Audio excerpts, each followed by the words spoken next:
बिस्मिल्लाहिर्रहमानिर्रहीम, अस्सलाम वालेकुम। लाखों करोड़ों दुरूदो सलाम मोहम्मद मुस्तफ़ा सल्लल्लाहु अलैहि वसल्लम और आले मोहम्मद पर। मैं हूं उमर दराज गोंदल और आप मेरा फेसबुक और यूट्यूब चैनल देख रहे हैं। नाजरीन, मैं आपको ब्रेकिंग न्यूज देना चाहता हूं और बड़ी खबर है जो इस पूरी सूरत हाल के दौरान मंजरनामा तब्दील होने के हवाले से हमें बता रही है। खबर यह है कि पेशावर वालों ने लंका ढा दी है। सूरत हाल चंद घंटों के अंदर तब्दील होती हुई नजर आ रही है और यह खबर लेटेस्ट है और बड़ी मुस्तनद खबर कि खान साहब ने, मैंने आपको पहले बताया था, पेशावर से निकलने का फैसला कर लिया है। अब फैसला सिर्फ नहीं किया बल्कि खान साहब पेशावर से निकल आए हैं और खान की इस्लामाबाद में एक दबंग एंट्री की खबर मेरे पास है। यह मैं आपके सामने रखूंगा। खान साहब कहां पे आने वाले हैं, काफले की सूरत में आएंगे, खान साहब एक दिन के लिए आएंगे, खान साहब अब इस्लामाबाद में ही होंगे, क्या गारंटी है, क्या मामला तय हुए हैं, ये आज की सबसे बड़ी खबर है। हंगामी इजलास के मुतालिक भी बताऊंगा और फिर दूसरे नंबर के ऊपर एक और खबर जो बहुत बड़ी है वो ये है कि बजट चूंकि आज से चंद दिन के बाद 10 जून को आ जाएगा और बजट के अप्रूवल के अंदर जो है वो कुछ दिन लगेंगे और अप्रूवल के साथ ही ये अगर असेंबली तहलील और फौरी इलेक्शंस का ऐलान हो जाए तो ये कैसी खबर होगी। और खान को जिन्होंने गारंटी दी थी इस्लामाबाद के अंदर, उन्होंने किस तारीख का ऐलान किया था, क्या उसी तारीख के ऊपर मामलात होने जा रहे हैं, ये दावा किसका है, ये भी मैं आपके सामने रखूंगा। और इसके अलावा कुछ हकायक स्टेट बैंक ऑफ पाकिस्तान ने जारी किए हैं जो इस बात का सबूत हैं कि ये जो आज कह रहे हैं कि हमें जनाब आली इस किस्म की मैशत मिली, खान को कैसी मैशत मिली और खान ने उसका क्या इलाज किया और उसके बाद इंडिया ने एक बहुत बड़ी कामयाबी समेट ली है। हम इन सियासी लड़ाइयों के अंदर लड़ रहे हैं और वो हमारे हाथ से हमारा बहुत बड़ा सासा लेके निकल गया है। वो कौन सा, ये तमाम तफसीलात आपके सामने रखूंगा। लेकिन अगर आपने अभी तक चैनल सब्सक्राइब नहीं किया और आप चाहते हैं कि आपको मुस्तनद और बरवक्त खबरें मिलती रहें तो हमारा चैनल सब्सक्राइब कर लीजिए, बेल आइकन के ऊपर क्लिक कर लीजिए ताकि हमारी आइंदा आने वाली वीडियोज बर वक्त आप तक पहुंच रहे। मैंने आपको एक खबर दी थी। खबर क्या थी? खबर यह थी कि जनाब आली जो इमरान खान हैं वो आज दीर जलसे के अंदर आइंदा का लाहे अमल का ऐलान करने वाले थे, लेकिन खान साहब ने राइट उस मोमेंट पे, आखिरी मोमेंट के अंदर ये चीज नहीं की और वो थोड़ा सा पीछे हट गए। यानी उन्होंने उस चीज का ऐलान नहीं किया और मैंने कहा अचानक मूड तब्दील हुआ है। एक बात हो गई।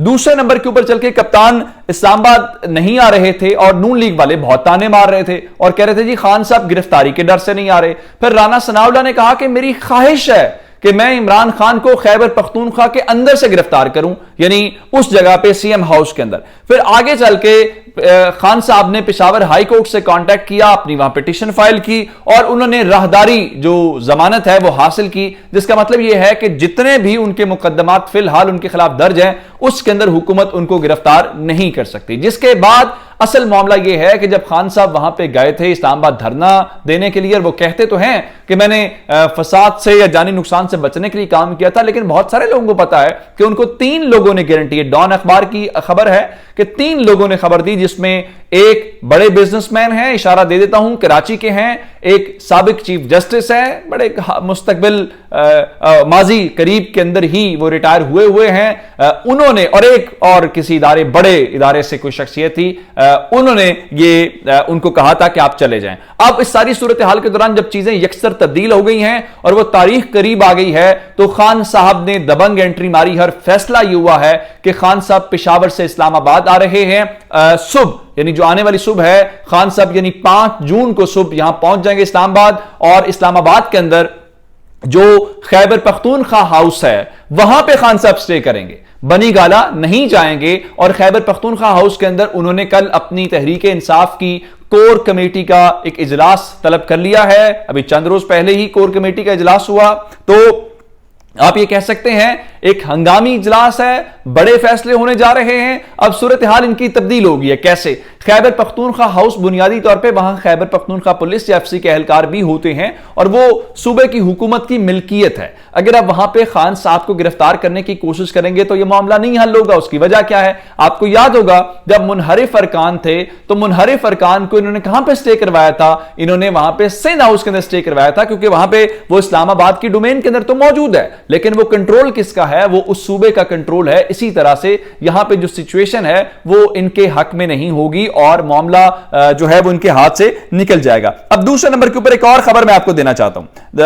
दूसरी खबर यह है कि नजम सेठी बहुत करीब है नून लीग के। वो पहले भी कहते रहे हैं कि ये हुकूमत ट्रैप हो चुकी है और इस हुकूमत के लिए ये खुद से इन्होंने तय करना है कि ज्यादा जिल्लत के साथ जाना है या कम जिल्लत के साथ। ये उनके अल्फाज हैं, मेरे अल्फाज नहीं हैं। अब उन्होंने अपने शो के अंदर ये डिस्कस किया है, ये आप अपनी स्क्रीन के ऊपर उसका टाइटल भी देख सकते हैं, जिसके अंदर उन्होंने इशारों किनारों में बात की है कि इलेक्शन कमीशन की आड़ में कि अगर ये 15-16 जून तक जो है अगर असेंबली डिसॉल्व हो जाती है, फौरी इलेक्शंस का ऐलान होता है, तो क्या इलेक्शन कमीशन उसके लिए तैयार है। जिसको लेके इलेक्शन कमीशन ने ये कहा है जी अब तो हम इलेक्शन के लिए तैयार हैं अगर हुकूमत कहेगी। तो उन्होंने उसका कहने का मतलब ये था कि चीजें उस तरह से तैयार हो रही हैं और अगर हल्का बंदियां नहीं होती तो जो 2017 में हल्का बंदियां हुई हैं उसकी बुनियाद के ऊपर ही सारा कुछ हो जाएगा। जिसका मतलब यह है, मैं आपको ये बता दूं, जो मैंने आपको बताया कि 3 शख्सियात ने खान साहब को जो गारंटी दी थी वो भी शायद 15 जून के बाद की तारीख है।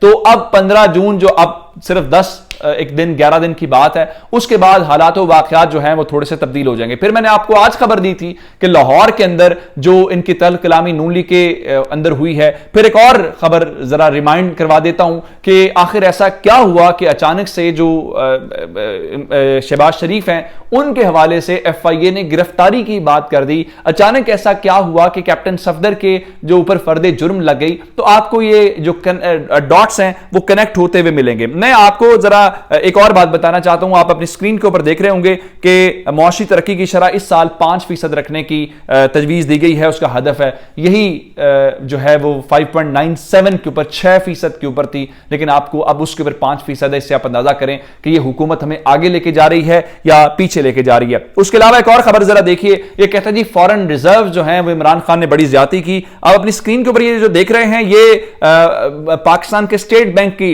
रिपोर्ट है। उनके मुताबिक 2018-19 में जब इमरान खान की हुकूमत आई तो ये तकरीबन $7 अरब थे, यानी ये चंद लोएस्ट थे जो तहरीके इंसाफ को मिले उस साल जो हैं। अब उसके बाद अगले साल उन्होंने इसको 5 अरब का इजाफा किया और $12 अरब के ऊपर ले गए। उससे अगले साल 5 अरब का इजाफा किया और यूं करते करते तहरीक इंसाफ ने 2020-21 के अंदर वो जो $7 अरब मिले थे उसको $17 अरब तक लेके गए। अब आप हैरान इस बात के ऊपर होंगे कि जो तहरीक इंसाफ ने उससे अगली सूरत हाल जिस महीने उनके खिलाफ तहरीक अदम एतमाद आई यानी मार्च 2022, उससे पहले यानी फरवरी के महीने तक पाकिस्तान के पास जो फॉरेन रिजर्व्स थे वो तकरीबन $16 अरब थे। और आज मई के महीने में 27 मई तक की जो तारीख है वीकेंड के, वो सिंगल डिजिट हैं, $9.7 अरब रह गए हैं। ये पिछले एक तवील अरसे के बाद यानी 2018-19 जब इमरान खान को हुकूमत मिली थी उसके बाद से दोबारा जिस हालत में दिया था उससे फिर भी अभी ज्यादा ही मिले हैं, लेकिन ये सूरत हाल आपके सामने है। अब मैं आपको एक और खबर आपकी स्क्रीन के ऊपर BBC की दिखा देता हूं, जहां पे अभी इंडिया के जॉइंट सेक्रेटरी ने अफगानिस्तान का विजिट किया है और अफगानिस्तान की जो वहां मौजूदा हुकूमत है वो आपको याद होगा इंडिया सफारत खाने यहां से बंद करके चला गया था। उनके वजीर दिफा ने यह कहा है कि वो अफगानिस्तान की जो फोर्सेज हैं उनकी ट्रेनिंग के लिए उसको इंडिया भेजने के लिए तैयार हैं और उन्होंने कहा कि हम इंडिया के साथ मामूल के दिफाई ताल्लुकात चाहते हैं। आपने सारी उम्र यह किया है कि हम इंडिया को यहां नहीं बैठने देंगे और पाकिस्तान ये जश्न मनाता रहा पिछले फैज साहब हूं या बाकी कि हमने इंडिया को यहां से निकाल दिया। आप इनको शाबाश दें कि इनकी वजह से दोबारा इंडिया हमारे सर के ऊपर बैठने जा रहा है। आपकी इस बातों का बहुत शुक्रिया। खुदा हाफिज।